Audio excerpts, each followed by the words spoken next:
Hey,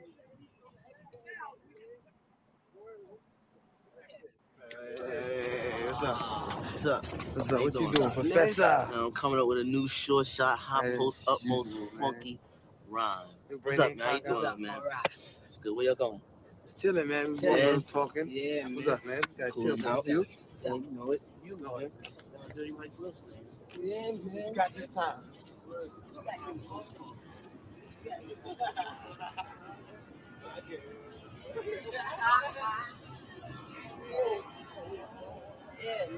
Dance a bit, man. You dance. How good can you dance?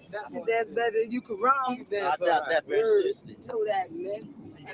I'm always popping the shotgun and rocking to put aside the hip hop while the other MCs are steady jocking. Cause when I'm going, there ain't no stopping. Let me see what you can do. What can you do? I don't do Ah! Yeah. Ah! Yeah, show 'em. Yeah, kid, do something. Show Yeah, let's see what you can do now. Let me say y'all something. Show This boy Yo, man, great. by the way, what's your name, man?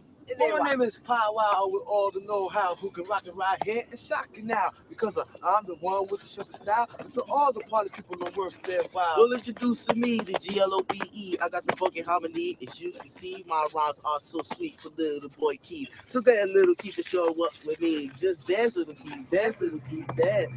Yeah, man, that was back in the old days, though. Right. B-boy and all that stuff. Yeah. You know what it's all about now? Public stocking and rocking and putting aside the hip hop because when we're going, there ain't no stopping. Now the style that we use can hardly be measured. When we're doing it for the people, it surely is a pleasure. We can rock away the sound of the stormy weather. We're three for all. That means we are together. We're just too clever and never analyze. So you hear the rhyme good enough for us to bite. So listen as we recite. Presenting Mr. Biggs MC Power and Globe, just rocking it up. Yeah, with MC Soul, we're the three you can't believe who are musical. And on the mics, we are so magical. We're playing tricks on your mind, stepping it back and forth. We're telling you to run when you should walk. You know the style that we use is incredible. And this for people that's considered a miracle. It's a rap, it's a craft, work on its way to the top. And that's the peak of the chart. We'll be the MC pop. We are three, you can't see high potential with the MC style and our renewal. You're trying hard to compete, you're making the same mistake. A jumping off the pace that we create. So get on it so sonic, cause we're the boss. And we've got the force to back up the melody. the harmony, and we three MCs, and most definitely this is an MC treat. So people, get out there, gather around, check out what we three MCs have found. It's a thing in the future, but it's here in the present, not sour, but sweet, nice, and pleasant. Now let's all party. Here's your chance to dance with the rhythm of the African man. Ain't like that. Crotona Park. All right. Yes. Let's see here. Oh, shit. Yo, we are in the building. Here we go. Oh, there we go. All right. I'm out here doing a live with my homies. You know what I'm saying? With the Homage crew. Is it Homage or Homage? Homage or homage, whichever one you want to call it. Homage, homage, whatever It's works. homage. It's homage. So I got my boys in here. You know what I'm saying? We're gonna talk about Pow Wow. You know what I mean? And man, I think it's such an important topic to talk about Pow Wow. Really just go through his journey. The little bit that I know, maybe these brothers, they know a little bit too, and we can all just kind of have a discussion about, how important Pow Wow was, and we could talk about other things too, wherever the road leads us. But I definitely want to touch on Pow Wow and talk about, a little bit about his legacy, his impact, his importance to the game. You know, R.I.P. Rest in power, brother Pow Wow. I never got to. I did meet him. We got to meet him. We did our MZK anniversary. We gave him his award and we gave him his flowers. Him and Marcus. But I never got to really spend a lot of time with him, which is unfortunate. But yeah, Pluto, what you got to say about real brief, just a quick introduction about you and how you feel about Power? First and foremost, blessings on his soul and sending good energy uh, on his soul for a peaceful journey. in a transition, and condolences to his immediate family, his street family, his crew and friends, and all those who were affected by his passing and his existence. Because it's not always about just acknowledging that somebody passed. We want to just send sentiment on the variables of what he contributed to the culture and what he meant to the culture, a lot of people. And there's variables about um his space within the culture that a lot of people don't realize that he contributed. um in the we talk about b-boying, and there's other variables or whatever whatnot, but particularly with breaking, he has a distinctive style and distinctive way of movement that a lot of people emulate in some shape or form. You've emulated what he's contributed as far as the dance and what he's done. And then we also have the guys who he taught and influenced, and that transitioned to a lot of things. So those people who he taught influenced people that influenced people. So he has a very great amount of influence and a great amount of presence within the culture that he really didn't talk about, because he's very humble about it. But we here to to unpack some of that stuff. That's what's up. That's what's up. That's cool. What's up, Vivid? What's up? Yeah, man. What's your thoughts about Pow Wow's passing, and maybe some interactions, or even just anything you got to say about Pow Wow? Honestly, I'm like, I wish I would have got to met the guy before he passed away. Um, Definitely would have been. I think it probably would have been a beautiful interview had we got a It's. I think it would have been a beautiful interview had we got around to it. It, it's tough, you know. The reason why I say it's tough because it's a legend that passed away. You know, guy was with Soul Sonic Force. He was a b-boy, an MC, and just to piggyback off a lot of things that Pluto says, so I'm not going to repeat it all. At the same time, it's one of those things like a portion of history. I thank God that there were some people out there who did get some of his words, his interview. There's quite a few people whose video has been up on YouTube for the past 6 days, 8 days, I think, since his passing. So there are those out there who do have his information, or that does have his information that's out there in the sense of like some of his history, and they speak about him. It's sad to hear that he was dealing with some sicknesses, just like Cool Herc is dealing with some himself. Um, it's I say it's like a bittersweet type of thing, and like with Pluto, I agree. My condolences goes out to his family, the Zulu Kings, MZK. Um, just any and everybody who was ever close to the guy and who are feeling the impact. My condolences to y'all, and I hope that man, kind of lost for words in this way. So that's one of the reasons why I say it's like it's a bittersweet type of thing. The suffering is done, but he's in a better place. But it also kind of sucks because never got to meet the guy. Yeah, yeah, definitely, man, definitely. I feel that too. I really wish I could have had a deeper connection with him, but thankfully, we were able to give him his flowers and everything like that. And there's some information out there on the internet.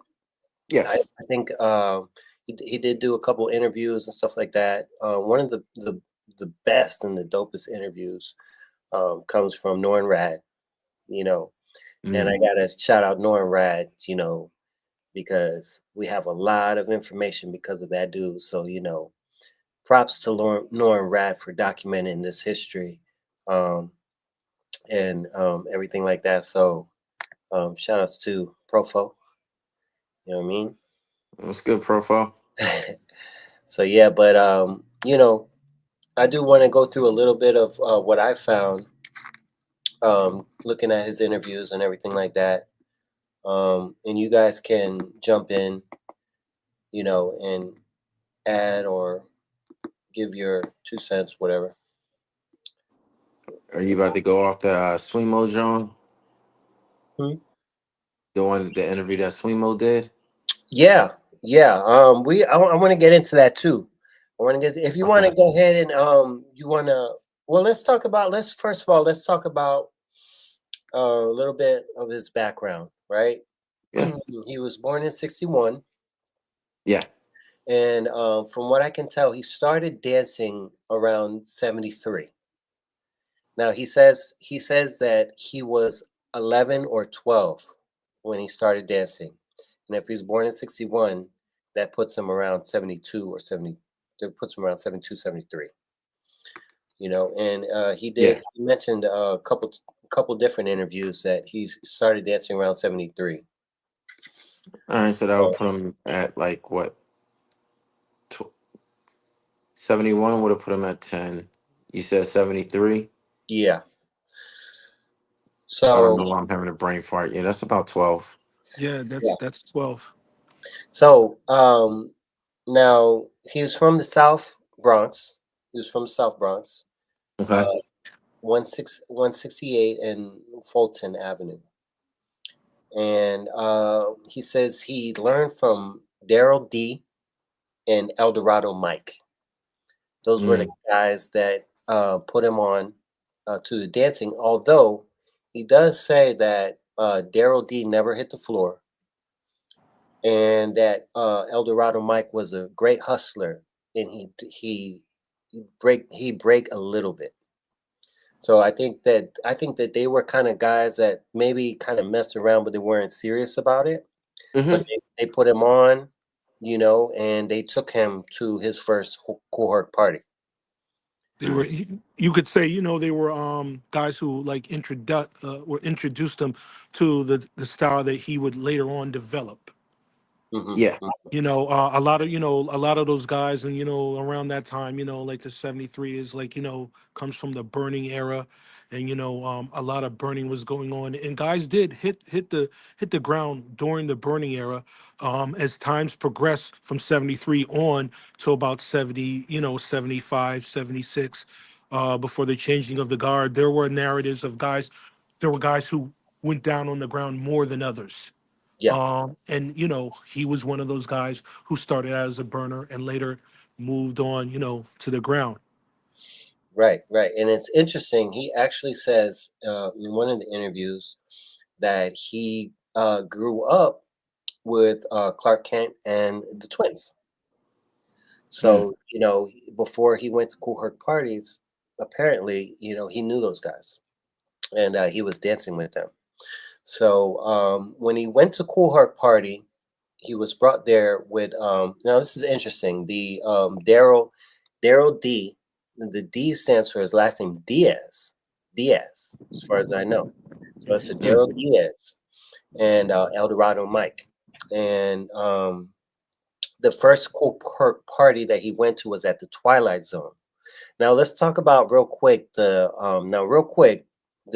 timeline of the cohort parties. As far as I know, and maybe you guys could chime in, but it starts at 1520, then it goes to the park, and then it goes to is it the Twilight? Is it which is the There, first there club? well, off the top of my head, I don't know how to like chronologically put into context, but the variables was the Twilight, the Executive Lounge, and the Hevalo. Okay, Those are the places that he frequent. Cool Herc. Those are the places, the beginning stages of what started his career off. mhm, Which was influenced by John Brown. Um, I think John Brown also was spinning at the Executive. One of those spots. okay. Something like that. So the Twilight Zone was pretty much before the Hevalo, as far as I know. I could be wrong on Yes. that. Yes. Yes. So A lot of history points to that being early. yeah. So that's pretty early, That's saying Pow Wow went to the Twilight Zone.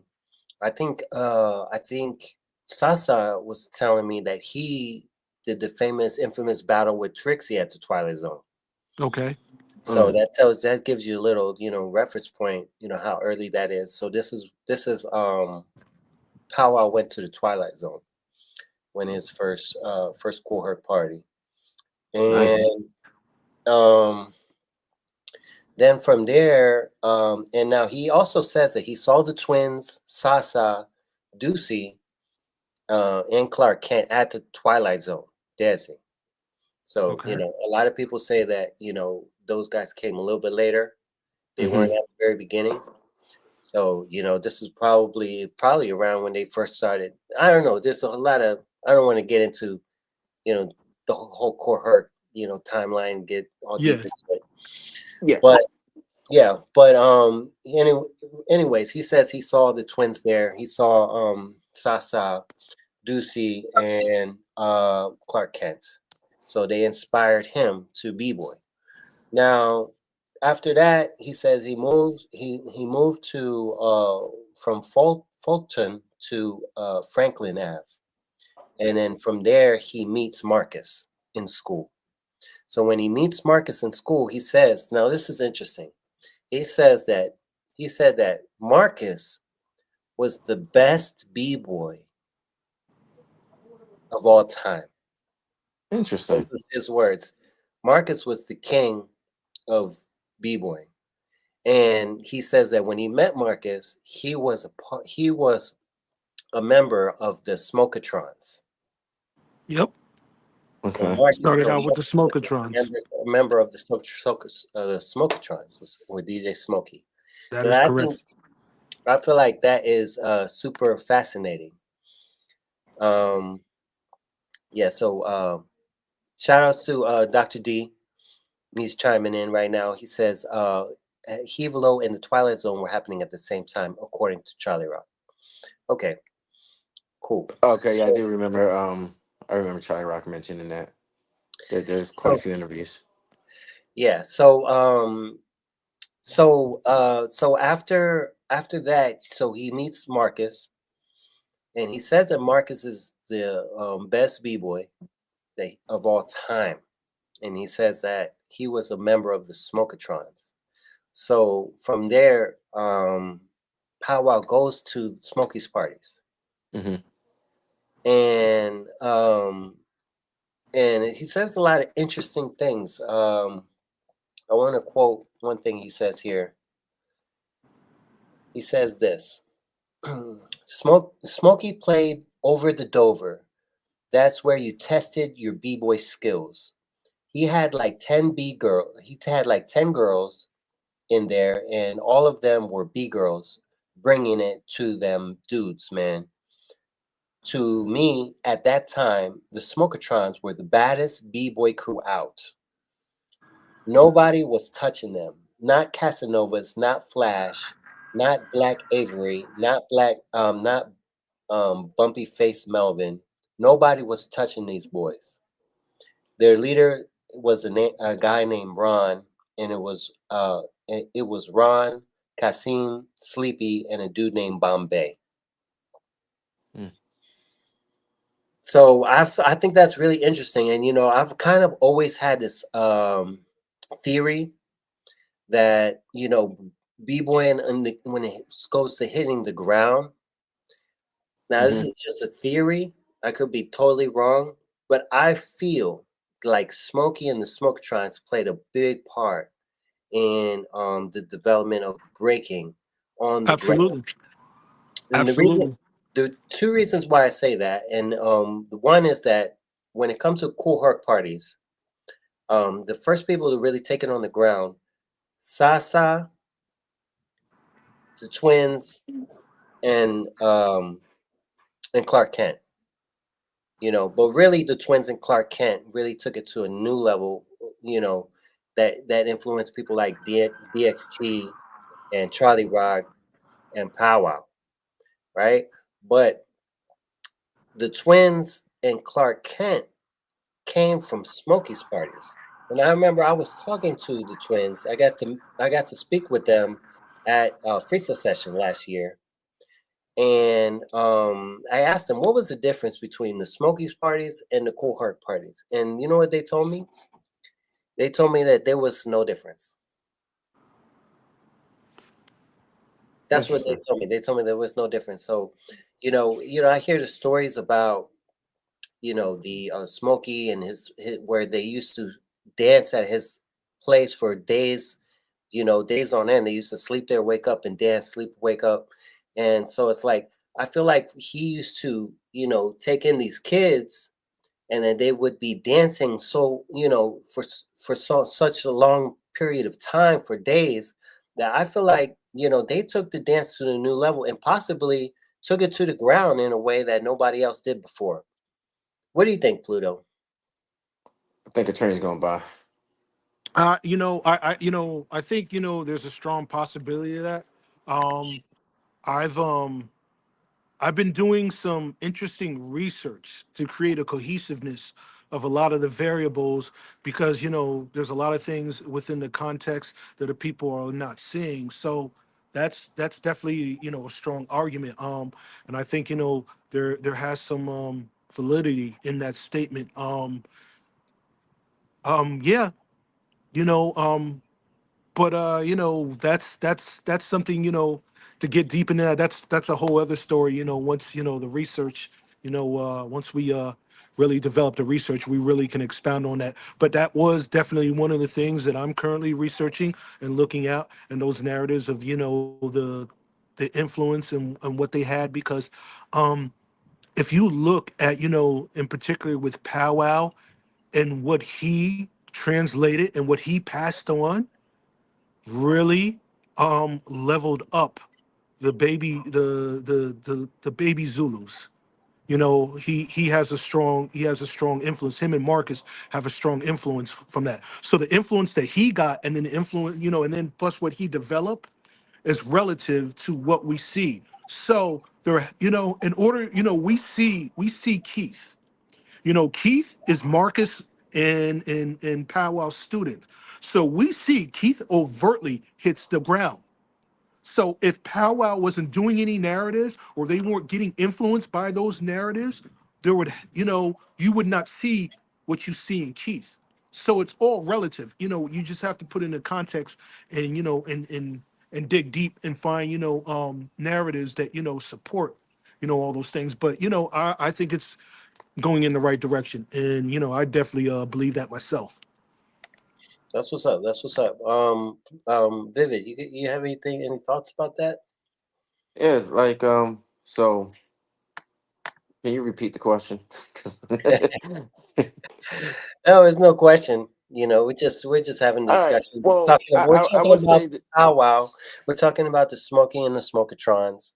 You okay, know, so I'll say this, right? The video that you showed earlier, right, with Powwow. And I was just thinking about that one conversation from what track two and number asked, well, what is it that we do today that y'all did then that you still see today? Like, and I know in a lot of the conversation that Pluto and I normally have, we always talk about, all right, so Powwow started what, 74, 73? He says. So if you look at it around that time period in the early 70s, there's so much going on to where the dance style evolves very, very fast. And the video that you had played in the very beginning, and we got to see Powwow top rock a little bit, and just the way how he started off his top rock, it was like, wow, like I see that today still, that like how he was moving. And so I think that there's a the more we go into the history, the more we uproot things, we'll start to find out how much of their dance has effect has, well, I should say, still has there's a word I'm looking for, a remnants within what we're doing still to this day. mhm. I believe that they're like what they have done back then is still the very foundation, is still the very essence of what we do today. Yeah, Can I add it? Can I add on to that? of course. Um, okay, so you can see the style, in the clip. You can see the mannerism of the style, of when he does the top. It's very brief, but there's a lot of style in that briefness of what you see. Here's another aspect, the whole, the bouncing aspect of tops. When you see cats, when you see like Kenny or Legs or that bouncing and all that, that's where it comes from. He really aggravated, the notion of the bouncing. And some say that, the whole term before it was called b-boying or breaking or wherever, the space that you're in, Boing. it's boyoing. Yeah, thank So you. he's responsible for the bouncy, and that's why they say, the bouncy style of Zulu kings and all that stuff. He's responsible for that bouncy style. That's who they're referencing, his influence. Not to say there weren't other people, but his tops were, the influence of his tops were very bouncy. Just like, the aspect of a lot of the Latino brothers, in rocking, and how rocking on top influenced footwork. It's the same for the brothers. The bouncy style influenced the bouncy style of sporadicness. Yeah, It's energy, it's a cohesiveness. That sporadicness is spark all that. Any footwork, whether you say the brothers or the Latin brothers style, comes from the cohesiveness of the energy on top and translates to the floor. So that bouncy style powwow is a very strong person in that space for creating all of that stuff in the whole nine. And that's one of the greatest things that, he brought to the influence of the dance, because in some shape or form, we all do it, and to what extent depends on you. But I'm the type of person, when I feel like, topping like that, because you want to have variation, it you have a different mind state when you dance. You yeah, have a different mind state when you hit the ground. Various forms of tops, can influence the way you hit the ground and the way you do something. Even if it's the same go down, whatever, whatnot, it can look a little different. You can have a little more bounce. So yeah, man, that's what he brings to the table. That's what's up. That's what's up. yeah. I think Hold, I think this is a good. I think this would be a good time. I'm glad that Pluto said that. Vivid. So I don't know if you want to. Can you read this article that the homie Swimo yeah, wrote? yeah. So Um, this is Swimo still TBG? yeah, Okay. yeah, I think so. Okay. Yeah. So Yeah, cheers. all right. So just to clarify, so this goes out. This is from Swimo. Um, I think she's in Czechoslovak. So I'm gonna read the last thing she said first, so that way everybody gets an understanding that it's not plagiarism. So she says, I'm so sad I wasn't able to interview Pow Wow fully. We only had a few talks during the park jams in Cortona Park. He wasn't on social media, so he gave me his number. But I didn't have American number. I remember calling him from a phone booth. Ha ha ha. Anyway, we wasn't able to set the time of the meeting, so now I can only regret another big legend is gone. Rest in peace, Powwow. So that's at the very end. The reason why I read that is so that way y'all get a clear understanding. All right, Robert Darrell Allen, alias Powwow, 1961, 2025, is one of the legends of b-boy history, MCing history, and hip-hop history in general.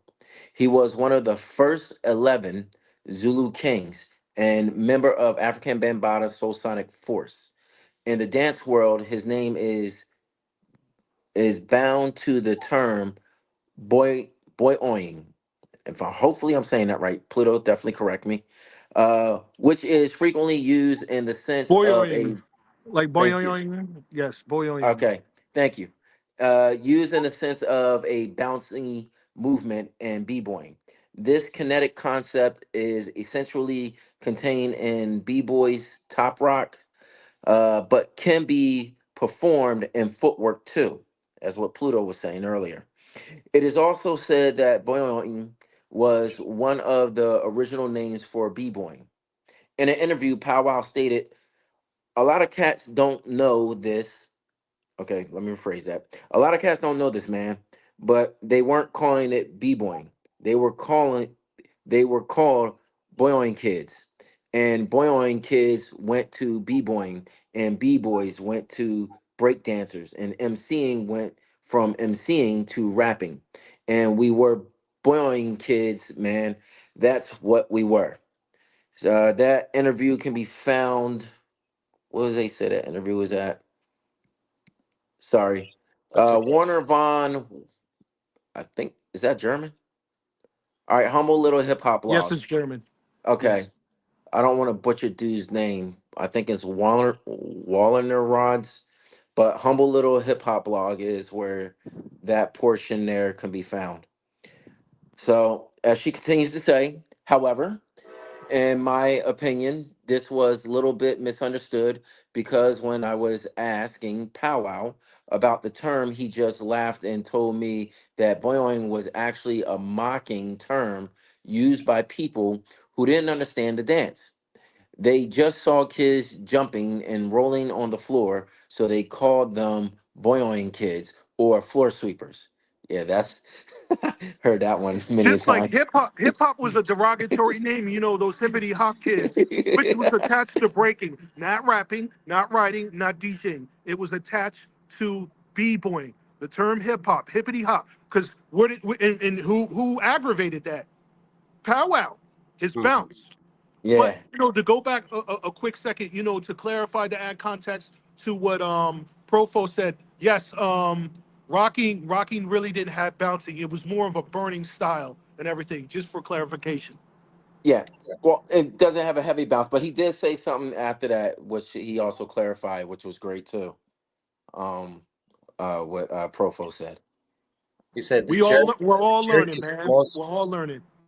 The jerk is the most that kind of bounce, but that's more of a hop shuffle drop. Yeah, it's which is almost like I know what he's saying, but yeah, he's correct in that. All right, so Swimo goes on to say, as she did her well, so Charlie Rock confirmed this to me as well. All right. So boing is actually the interjection for the sound of the little bouncing ball. Um, I don't read Czechoslovak, so I'm not even going to try to pronounce it, but there was something that they said in their language. I think the widely spread understanding of this term as one of the original names used by the practitioners of the dance is inaccurate. In the interview, Powwow didn't say we used the term to call the dance. He said they were calling it like that. In NYC, I also interviewed so many OGs and asked them to tell me all the names they used to call the dance. They were giving me many different terms, but nobody answered boing. At the same time, the ex- uh, Just to interject real quick, I would say also the different names were relative, to different, places within the Bronx. So that's why you get all these names, so for clarification for people who wonder, why was it called, why was it called rocking? Why, oh, excuse me, why was it called my fault. burning? Why was it called boyoyoing? Why was it called breaking? All this stuff. It's relative to, time, location, and context. So these are the things that we're slowly going over to put into context, and we're putting it relative to the to area, and put it relative to the time and the years of that stuff. So that's how we're slowly breaking down, and without giving too much of it away, that's how certain things will be moved into a more accurate narrative. Right. Yeah. Sorry, there was a typo in there. No, you good. All right, so at the same time, the yeah, okay, so at the same time, except from the interview shows that Powwow somehow accepted this term, maybe even identified with it, as he said that that's what we were. Maybe the insult from the outside didn't really offend him because he actually wanted to bounce, because it was cool to bounce. So maybe even if he didn't think about it, in a certain sense of the word, he took this insult as a compliment. The bounce I is mean, what. look. Go ahead. Look at it from this perspective. We could, something that was done in the '70s that maybe a lot of people may not know, but was something that was prevalent in the late '70s, early '80s, all the way up to about '84. It's like, in the wintertime, when you were at a jam, an indoor jam, cats would wear skull caps, or scullies, and they would have like the little pom pom. So when they would rock, when, the elongated scullies, with the pom pom, when you would dance around, you would see it bounce, and that gave you a little flair. So that was it was a mind state thing. It's like a look. Remember, everything is look. Everything in breaking is lines. Everything is, all of that stuff. So that came from the '70s and the whole nine, and it continued all the way up to like the mid '80s. So that's something again that he influenced, and that's another part of his legacy that we can recognize that he added on to the lexicon. All right. Yo, so yeah, go ahead. So in this paragraph here, according to, if you're still in this in the chat, this is going to back up to what Pro 41 has said earlier. The bounce is what makes b-boy a b-boy. Before that, there was rockers, and rockers were rocking, grooving. But this bouncy ball hop was something new. It created a different nature of the dance. With the coming of hip hop, the side to side rocking motion was replaced by the up and down bouncing. That to me is the central difference between rock and b-boying. Not the floor moves. Rockers were floor rocking too. The bounce is the turning point between pre-hip hop dancing and hip hop dances. That's a code right Before, there for say everybody that, out there. That's a code out there. If you're doing research, pay attention to what he just said. That's a major code. Say it again. the bounce is the turning point between pre-hip hop dancing and hip hop dances. Before hip hop, rockers were dancing to the whole song, grooving, performing steps and rocking their body, and okay, when the break came, they were dropping, touching the floor and going up and down. Pause. To That interject something, can I?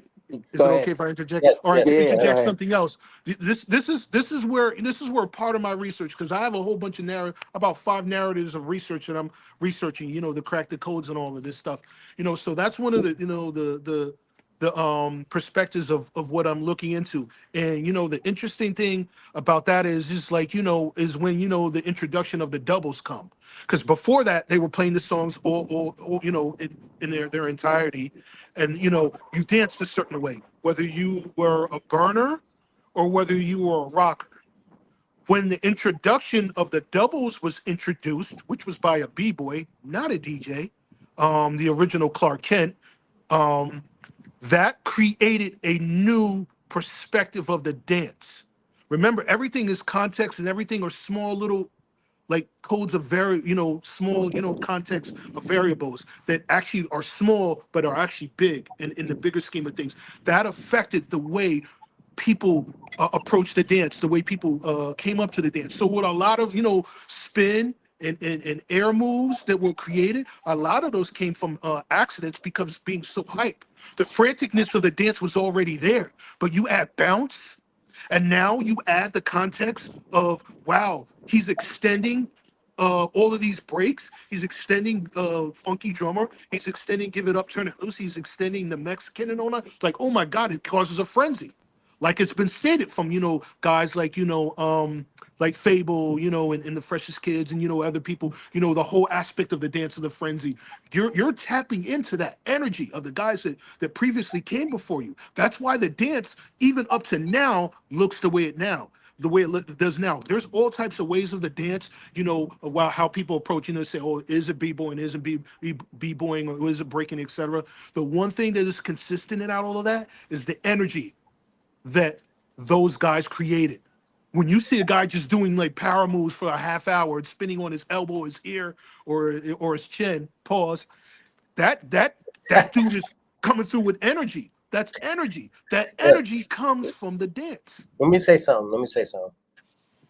So, yeah, when you look at the early Cool Herc dancers, right? You're talking Trixie, you're talking Dancing Doug, and um, you're even talking Sasa. You know, when you see them dancing, and there's plenty of footage of them dancing.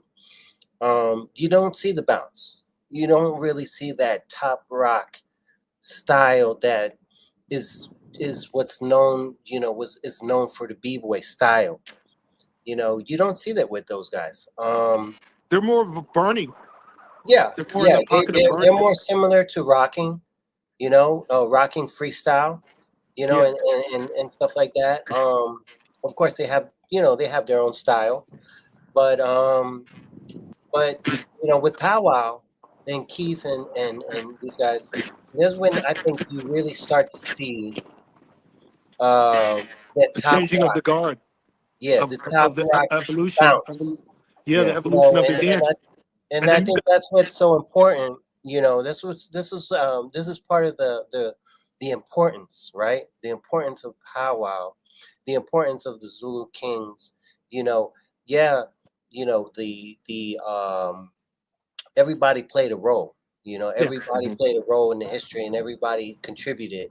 But I really, I really feel like Pow Wow really, for one, he brought it, to the floor in a way that I think people in Cool Herc parties weren't doing, and he had that He had style. influences, He had that style, of the top rock, Yeah. where and you can see it in the clip, that this is where you begin to see that raw b-boy flavor that we know today as the So foundation Vix, let of me ask you a b-boy. question. Let me ask you a question. Do you think, okay, so you have the twins and their partner Clark Kent, who who Powwow danced with, and they hitting the ground. Do you think it's fair to say that what Powwow added to the context was he was doing, there was that, there was those guys, and they were all being influenced by each other, but the difference, with Powwow is like he really aggravated that aspect from that influence of them influence each other because he comes from that. You know what I mean? So, and then you have the offshoots of guys even before you would say Keith is DXT. You know, DXT was ran with Smokey. So you got so the influence of what you see with DXT, you could say he was influenced by Powwow, and you can see that through him, DXT, and you can see that through Keith, through Marcus and Marcus and Powwow, and it goes back to like you were saying, the influence of just the energy from the Smokatrons. Your Yeah. thoughts? I know that was a lot. um Your thoughts? no, I want to read this quote that I got from one of his interviews. Pull it up. And I think it goes along with what you're saying.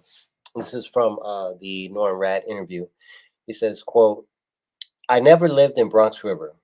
I hung out in Bronx River, but that's not my home. I hung out there, and I used to teach the Zulu Kings how to dance. Me and Marcus. They wasn't at the level that we was at. We're first generation of hip hop. We would go to Flash, Smokey, and Herc, and Cool Herc. Bambaataa wasn't even DJing at this time. So that tells you right now from uh, you know Pow Wow's story, his testimony, that he was influential to developing the Zulu King style, Yes. right? And their recognition that they got, and I believe, because I did an interview with you know what's the name what's the Your recent interview? Zambu, right? Zambu. And somebody corrected me. I kept saying Zambu. It's Zambu. Zombu. Zombu. Yes. Yes. So Zombu. I did an interview with Zambu, and he was saying that they were dancing at first up top, And then at some point, the dancing on the ground came around, and they got hip to it. You know, And um, translate it, you know, with the baby Zulus. and also Ahmed. You know, Ahmed. When I asked him where was it that the going to the ground and all this stuff come from, he said that Pow Wow Hmm. was one of the people who that he learned from. Yeah, And so, very interesting, to see that putting these dots, connecting these dots that, Pow Wow learned from Marcus, who was a smokatron, and they yep. had the baddest b-boys on the planet at the time, and Mhm. that's where you went to test your skills as a hardcore b-boy, not as a burner, not as a dancer, but as a hardcore b-boy on the ground. And then Pow Wow came and taught the Zulu Kings, and I think that they were dancing already before that, maybe burning and doing little stuff. And it wasn't until Pow Wow shows up that they really become, They the level up. famous and the infamous Zulu Kings that Yeah. were famous. Yeah, I mean, you know, just looking at you guys, man. Just looking at MCK, you know, I would say just looking at MCK, let's just say the past 10 years. I see it. I see the powwow influence. I see, the way, the way Cats and MCK get down in the whole nine. They come through with that. They Yeah. come through with, that brolic, like, yeah, man, like I see it. So, the influence is still there. It's just we have to make sure that we know where these influences come from and how much people are influenced. And this is a point of, giving this good brother, this his flowers because, of what he influenced. There's gonna be a lot of people that are gonna talk about, Powell through for the years to come about, his legacy, as an MC, so Sonic Force, rocking parties, rocking jams, or whatever, whatnot. But how many people will be able to really truly articulate a cohesive lesson on who he was and what he influenced in the whole nine. Me, Yeah. I'm pro b-boy, and I'll speak on b-boy before rap. I can do all the elements, but it's about the b-boys, and we need to do more of this. Before a lot of these brothers, pass on, man, we need to get them in these spaces and the whole nine. And he's just one of those guys that has a strong influence that people do not know, and we Hmm. have to, bring attention to that. Right. Yeah. So, So, Dr. D, he asked this question: how long did Pow Wow dance? And I have the interview right here in front of me, actually. And Norman Rat asked the question. Let me see if I can find it. Yeah, I was looking for it too. I couldn't find it. Okay. while you're looking for that, can I also bring up another point? Yeah. Go ahead. Go ahead. Okay, so here's another point. Here's another part. That Powell adds that a lot of people or may not be that may not know. He introduced variables of the leg work, like leg sweeps. He was the guy that introduced, like, I think, like three styles of leg sweeps. A lot of the stuff that was in Ness's videos, his how-to videos, and then you see Ness doing a lot of that stuff. And if I'm not mistaken, Ness even referred to him and talked to him about that. And then Ness expounded on the influence of Pow Wow, with his leg work and all of that stuff. But yeah, Pow Wow introduced I think like three variables of leg sweeps.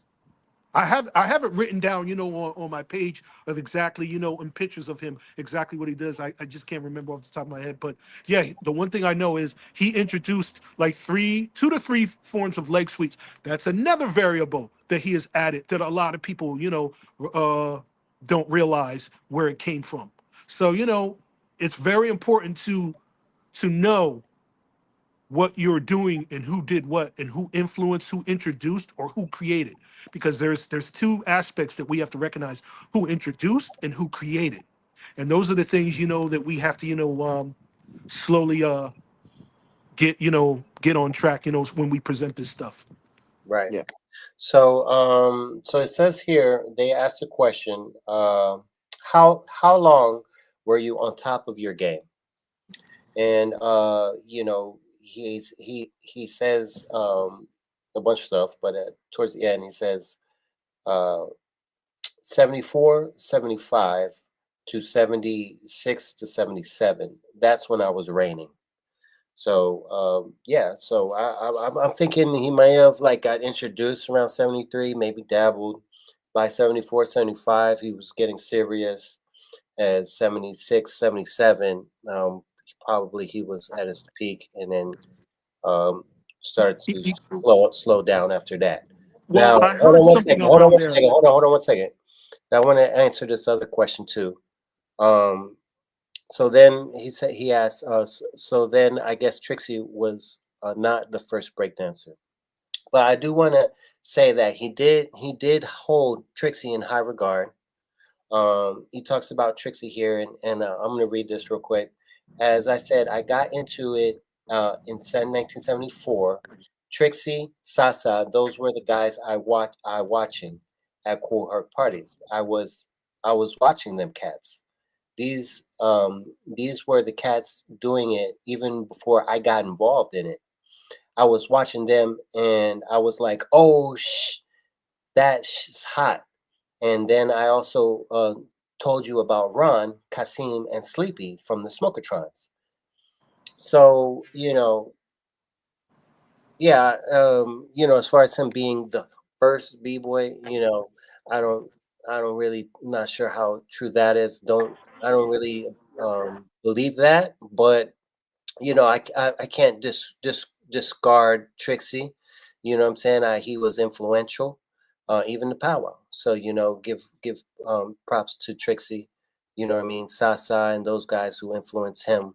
I think that Smokey and the Smokertrons, they were a bit more hardcore. They probably took it to the floor. Is my guess, a little bit more than the guys at Cool Herc parties. I will also say that depending on like your like that era, like I said earlier before that, the dance it changed up a lot. It was going through a lot of evolution before we got to where we are today. So Trixie possibly could have been the very first breakdancer in terms of what it looked like at that time, you know. But how we see b-boying today, um like that change, like that flipped, like you definitely gotta credit powwow. We gotta credit I mean, even Spy, Willie Will, Batch. There's so many people that goes into there. There's guys like Georgie George who doesn't really get mentioned. Um, I mean, of course, we all know about Crazy Legs, but then you even got Lenny Lynn. You have JoJo, you got Abby. You have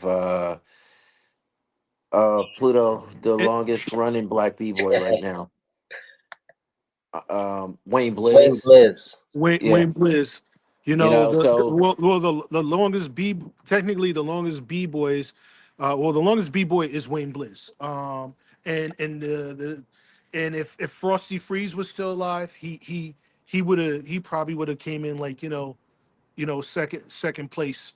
As far as the longest running consistently, whatever, whatnot. Frosty still could be, number two if we crunch the numbers or whatever, whatnot. But yeah, there's I would say the variables of what powwow is done is trickled down or whatever whatnot because you have JoJo, the thing that people seem to forget. JoJo started around like 74. You know what I'm saying? yeah, He started before Spy. He started before Batch. He started before a lot of those dudes or whatever whatnot. yeah. The neighborhood that he grew up in, was more conducive to the narrative of similarities with all of that stuff. So a lot of people don't understand and they don't talk about when it comes to the dance that these guys are really you have to go back and understand the context that there's like things were not as elaborate as now. It's just like, Yeah, like people want to put things into a box or whatever, whatnot. Oh, this person is and this person isn't. But the thing that you've got to understand is like you could say that about, the b-boys from 70 78, the b-boys from 84, the b-boys from 80 91. So yes, the text, the text is always going to be something. Everybody tries, to like finalize what is and what isn't, but you ain't doing the research to define what it is and understand the context of evolution. yeah. To piggyback off of you, Pluto, I would say, because like even mentioned about like putting it in a box, is as long as the essence of the dance doesn't dissipate, then I think breaking will always evolve in its way. I that essence, that foundation, like how I just read earlier, that bounce, it has to remain. I mean, look, if you want to dance flat footed in your top rock, then cool. That's just a tribute to your style. But having that bounce still kind of, it is what separates it from the other dance styles. It is what makes the b-boy and b-boying. It is, and then also going off and crazy, because there was, like, I didn't get to it, but when you read further on in the interview that Swimo did, he talks about, like, when that beat drops, and how it controls and it tells you what to do. You don't really have like this, well, this is what this is my set, I'm going to do it like this, I'm going to have this and this. Now you let the music dictate to you what's the next move. And so when you look at it from that perspective, as long as that essence doesn't leave, this dance will always evolve. It will always be something very beautiful. I mean, in my eyes, that's how I see it as. And that's the whole thing about hip hop culture. Hip hop is about evolution. It's about, pushing it, and the whole nine. You're not always going to see. Here's the thing, in any form of hip hop, but we'll say all forms of hip hop, but we'll put it in the context of a metaphor using b-boying as the example. You will not always, people have never really seen things, in the past, in the current time, and some of the narratives that, people are pushing forward. They say, oh, that's not breaking, or that's not breaking. But then, you know what, you look back 5 years later, it's like, we've had this conversation, Vivid. Remember when, people were saying, this wasn't breaking, people said style elements, their style wasn't breaking. Now a lot of those narratives are, commonplace, or this isn't, or just spinning isn't breaking, or whatever, whatnot. So everything, we have to always remember that, this is a progression. Some people might just focus on one aspect, but there's a progression in that aspect. But, Hmm. if we do the cohesive thing, all aspects of the dance, yes, that's the highest variable. But there are certain things within this dance in the past, and in the past, and in the present, that people may not see. Some people just can't see it. So then, you've got people who can articulate it through Yeah, sound research, through proof, and can able to move things forward, and make it a cohesive thing. And that's what all of this is about. And we're proving, the aspects of what powwow contributed still holds validity right now. It yes, still holds validity right now. Yeah. yeah. So I want to wrap up because I don't want to be on here too long. I just kind of want to make it short and sweet, but I want to give you guys, both you guys, brothers, one last go, to say any last words. Um, you know, uh, just talking about powwow, his importance, his influence, his legacy, his contributions. Um, I think a highly underrated um, piece of the puzzle. Um, yeah. Any last words you'd like to say about powwow? I guess I'll let either one of you guys want to go. I'll go because we started the train. um, I'll keep it short and sweet. For me, I think that I'm actually happy to say that I'm a part of that legacy. Although I never met the guy, but to do this dance and to be a part of those who help carry on the styles and the moves that many people have introduced. But since we're talking about powwow, I can say I'm blessed to be able to trace the roots of my own dance, or how I my style, back to him, in a sense of what he has contributed, even with the leg work and the bounce that he has into it. And there's times where I bounce a lot in my movements, and there's times where I don't bounce a lot in my movements or within my dance. But it's nice to know that, oh, okay, this is where that move came from. This is where that style came from. And it's beautiful to see it. It's once again, it's bittersweet because we don't have footage of him dancing. It would have been nice to be able to see him get down. But hey, you know, things happen in life, and it's just where things are at this moment. But it's I would say that I am happy to be able to be a part of a legacy that he has laid down in the beginnings of this dance style, and to be a part of That's what's up. That's perfect timing. um, it. Um, I just want to say that we will continue to honor and acknowledge his legacy. We will, be expounding more aspects of his legacy. He will be, properly documented and acknowledged for his contribution and his influence and what he has done. I'm sure there's a bunch of other people that will do so also. We're fortunate enough to be in the space of breaking and and know where to go to get that information. So that is what we as homage, we will pay homage to his legacy, and we will always keep his spirit and his energy and his influence in the curriculum that we will be presenting um in the future.